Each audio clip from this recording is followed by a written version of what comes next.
Football কখনো শুধু মাঠের খেলা নয়, এটি পরিচয়ের গল্প, শিকড়ের টান আর নতুন স্বপ্ন বোনা এক যাত্রা।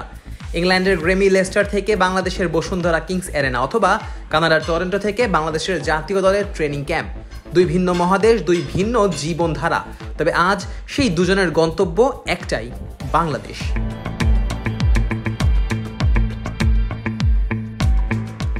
হ্যাঁ, বাংলাদেশ জাতীয় ফুটবল দলের মাঝে এক নতুন অধ্যায় শুরু হয়ে গেছে। হামজা চৌধুরী, যিনি ইতিমধ্যেই দেশের জার্সিতে অভিষেকের স্মৃতি নিজের করে নিয়েছেন, সেই ইতিহাসের প্রথম চরিত্র। ইংলিশ ফুটবলের কড়া ডিসিপ্লিন, ম্যাচ কন্ট্রোলিং স্কিল এবং লড়াকু মনোভাবের সাথে তিনি বাংলাদেশের ডিফেন্সিভ মিডফিল্ডকে নতুনভাবে সংজ্ঞায়িত করেছেন। তার উপস্থিতি মানেই শুধু নিজের কাজটা নয়, আশেপাশের খেলোয়াড়দের মানও বাড়িয়ে তোলা।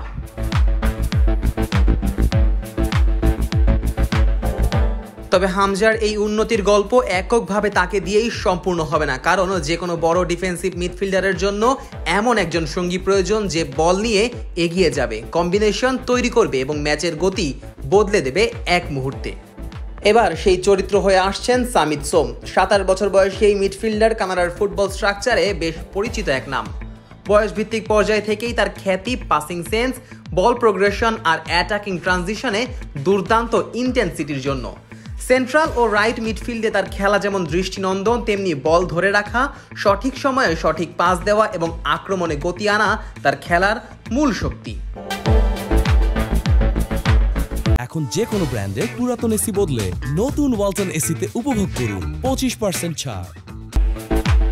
অফ দ্য বল প্রেসিংয়ে তার কার্যকারিতা আরও এক ধাপ তাকে এগিয়ে দিয়েছে, যা তাকে মিডফিল্ডে একটি অমূল্য সম্পদে রূপান্তরিত করেছে। বিশ্ব ফুটবলে আমরা বহুবার দেখেছি একসাথে এক প্রজন্মের সবচেয়ে বড় মিডফিল্ডার জুটি কিভাবে দলের ভাগ্য বদলে দিয়েছে। বুস্কেটস জাভি, কান্তে পগবা, রড্রি ডি ব্রুইন কিংবা ক্রুজ মদ্রিচ। বাংলাদেশের প্রেক্ষাপটে হামজা চৌধুরী ও সামিত সোম ঠিক তেমন এক সম্ভাবনার নাম হতে যাচ্ছে। হামজা তার ডিফেন্সিভ ব্লক তৈরি করবেন, বল রিকভার করবেন এবং ম্যাচের ছন্দ নিয়ন্ত্রণ করবেন। সামিত সেই বল নিয়ে আক্রমণমুখী তৃতীয় অঞ্চলে প্রবেশের রাস্তা খুলে দিবেন, শ্যাডো রান করবেন এবং প্রতিপক্ষের ডিফেন্স ভাঙবেন কম্বিনেশন খেলায়। এই দুই মিডফিল্ডারের বয়স এখন 27 এবং উভয়েই বাংলাদেশ জাতীয় দলে দীর্ঘদিন সার্ভিস দেওয়ার জন্য প্রস্তুত। তারাও সম্ভবত একই সময়ে ক্যারিয়ারের শেষ অধ্যায়টিও লিখবেন, যা তাদের জন্য আরও একটি ঐতিহাসিক অধ্যায় হয়ে উঠবে। যদি তাদের বোঝাপড়ার সময়ের সাথে উন্নত হয়, তাহলে বাংলাদেশ ফুটবল নতুন এক যুগে প্রবেশ করতে পারে। এই জুটির প্রভাব হতে পারে মাঝমাঠ কন্ট্রোলের উন্নতি, বল দখলে আধিপত্য, আক্রমণমুখী ট্রানজিশনে গতি, স্ট্রাইকারদের জন্য আরও বেশি সুযোগ তৈরি করা এবং আন্তর্জাতিক ম্যাচে গেম কন্ট্রোলিং সক্ষমতা।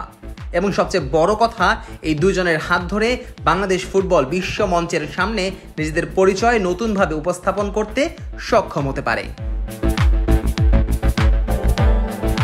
তারা বেড়ে উঠেছে ইংল্যান্ড ও কানাডায়, কিন্তু তাদের আগামী গল্প লেখা হবে বাংলাদেশের সবুজ গালিচায়। শুধু সময়ের অপেক্ষা হামজা চৌধুরী আর সামিত সোমের যুগলবন্দি কতদূর নিয়ে যেতে পারে বাংলাদেশের ফুটবলকে, সেটাই দেখার জন্য। কারণ ফুটবলের মঞ্চে সবকিছুই সম্ভব, যদি কিনা মাঝমাঠটা হয় শক্ত, বুদ্ধিমান এবং নিখুঁত কেমিস্ট্রির উপর দাঁড়িয়ে। Nazmus Sakib, on field.